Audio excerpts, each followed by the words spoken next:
Next up is Late Fame, directed by Kent Jones, starring good old Willem Dafoe, which is literally becoming old. He's probably older than me now. He's probably 70 or something.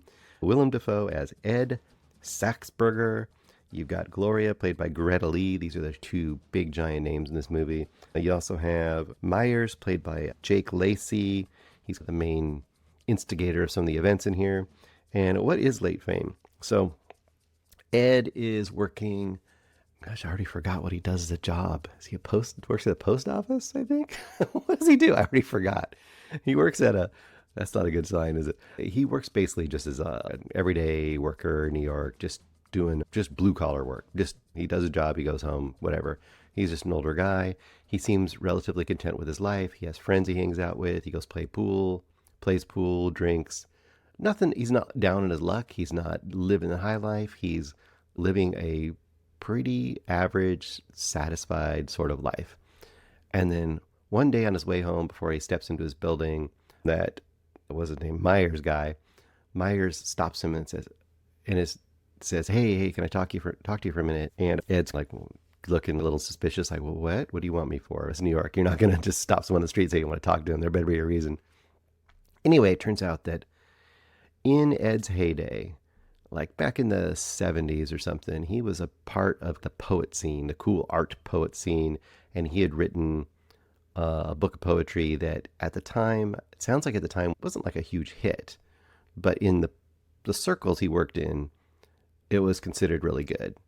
Once again, he's a poet. How big are poets going to ever be? But even in his day, he wasn't like world famous, but in his own little group, he was known to be a good writer.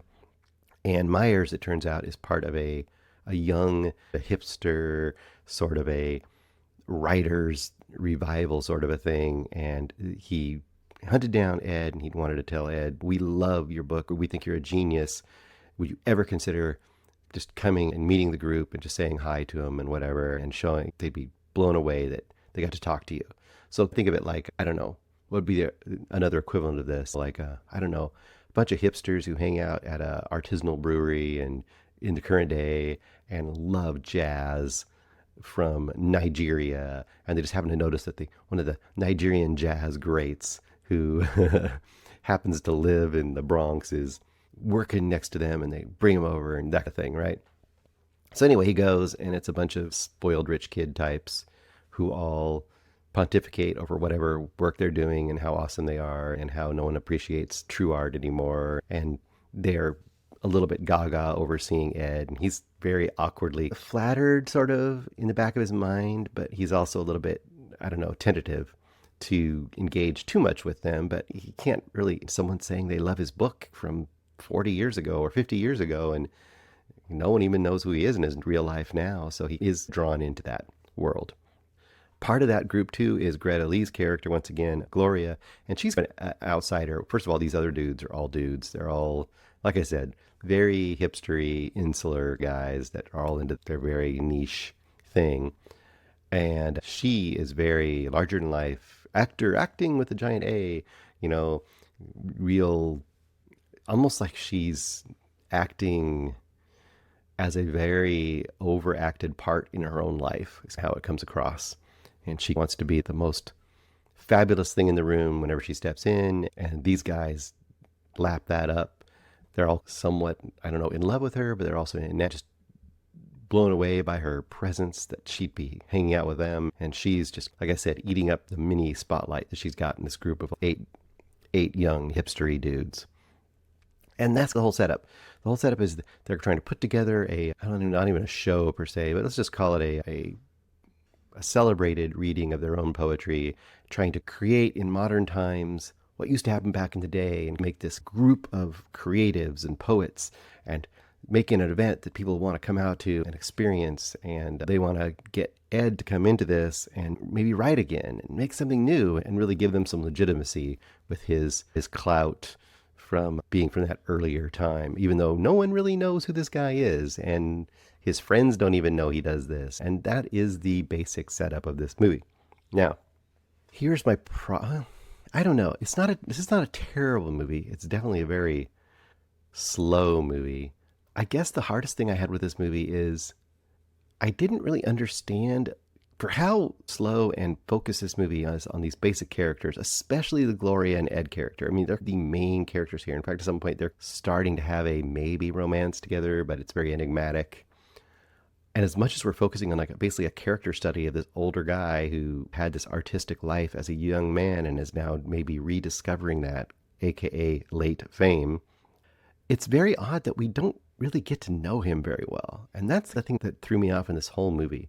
I feel like I didn't really understand these characters very well. Like, for example, with him, I was constantly wondering, like, well, is he eating up this fame? I guess. Or is he just maybe trying to bask in the recognition and the maybe getting a little of the glory he think he deserved in his youth? Maybe.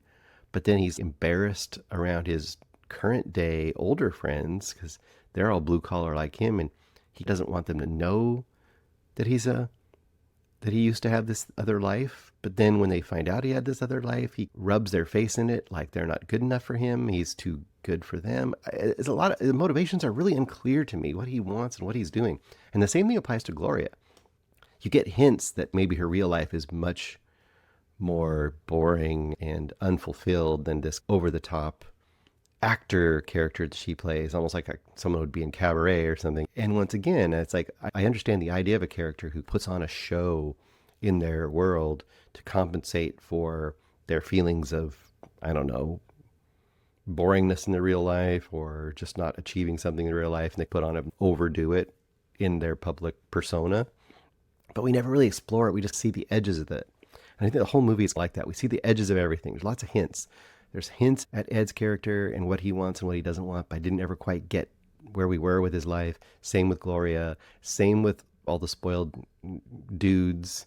Some of them start to have a little bit of character. Meyer's character, we're getting the feel like he's super rich and super entitled to everything he thinks he should have, or maybe he's very, I don't know. It's a very vague way I'm describing this because the movie's vague about it too. I just feel like it was a character study who didn't really want to dig into the characters, and therefore I didn't really care very much about the characters. I didn't think I didn't understand what the stakes were.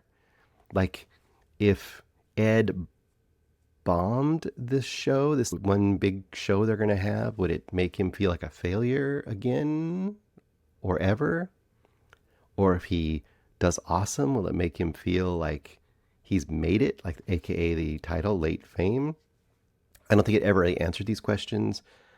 And therefore, like I said, I was just checked out through most of this movie. And I was really thought at the beginning, like, oh, this is going to be really interesting, cool little character study, engaged really with this guy and how he either tries to and either achieves or fails, or maybe he feels more like a failure at the end. That stuff I felt like it really could be interesting watching him really try to get back something he had before. But he doesn't seem to really care.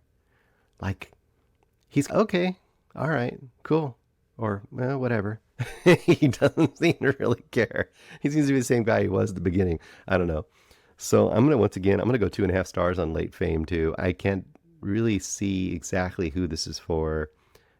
Even if you're in here to see two great actors, Greta Lee and Willem Dafoe, spar with each other, not really, no.